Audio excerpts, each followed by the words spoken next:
जय श्री कृष्ण मित्रों, केम छो? मजामां ने આજે હું કઈ રેસીપી લઈને નથી આવી। આજે આપણે ચોમાસું હવે બેસી ગયું છે તો આપણે કઈ રીતના ખીચડી આપણે મિક્સ કરેલી સાચવવી તેની રીત બતાવીશ।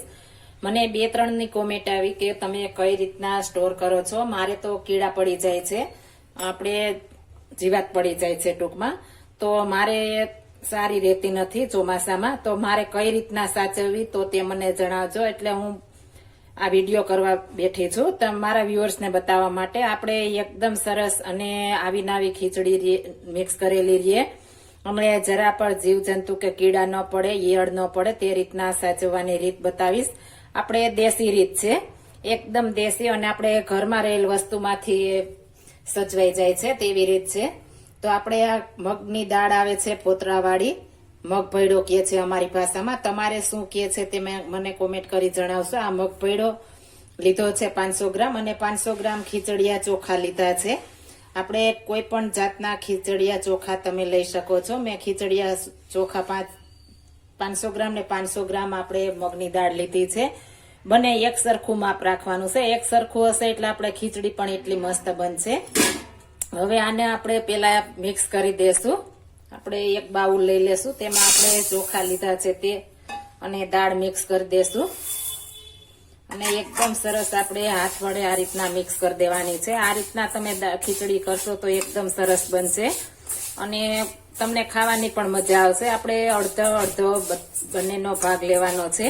કિલો ચોખા લીધા હોય તો કિલો દાળ લેવાની છે, તો જ તમારી ખીચડી સારી થશે, નહીતર તમારે ખીચડી આપણે ભાત ખાતા હોય તેવી લાગે। આ રીતના કરશો એટલે ચીકાસવાળી પણ એકદમ સરસ થશે અને ખાવાની પણ મજા આવશે, એકદમ સરસ બનશે।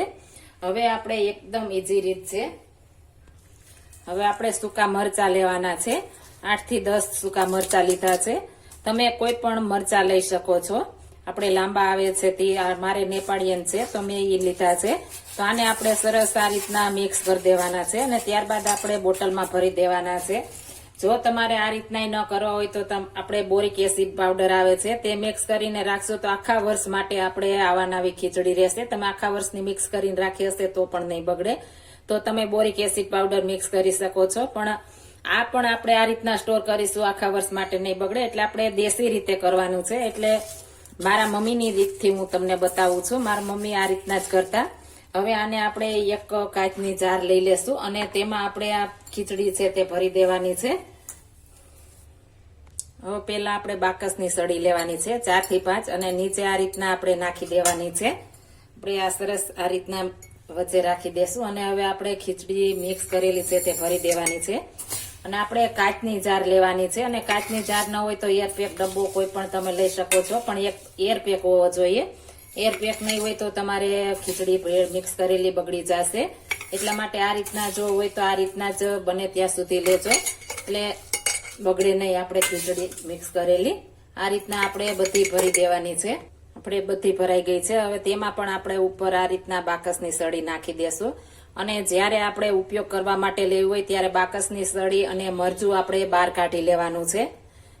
એટલે ટૂંકમાં આપણે તેમાં બરણીમાં રહેવા દેવાનું છે, આપણે ખીચડી કરીએ તેમાં જવા નથી દેવાનું। આપણે જ્યારે કાઢ્યું હોય ત્યારે આ રીતના મરચું અને અલગથી કરી લેવાનું, ને આપણે ખીચડી જ બહાર કાઢવાની છે અને આપણે બનાવી લેવાની છે। જો આ મારી રીત પસંદ આવી હોય તો મારી ચેનલ લાઈક, શેર અને સબસ્ક્રાઇબ કરી દેજો। ફરી મળીશું નવી રેસીપી લઈને। જય Shri Krishna, thank you for watching guys.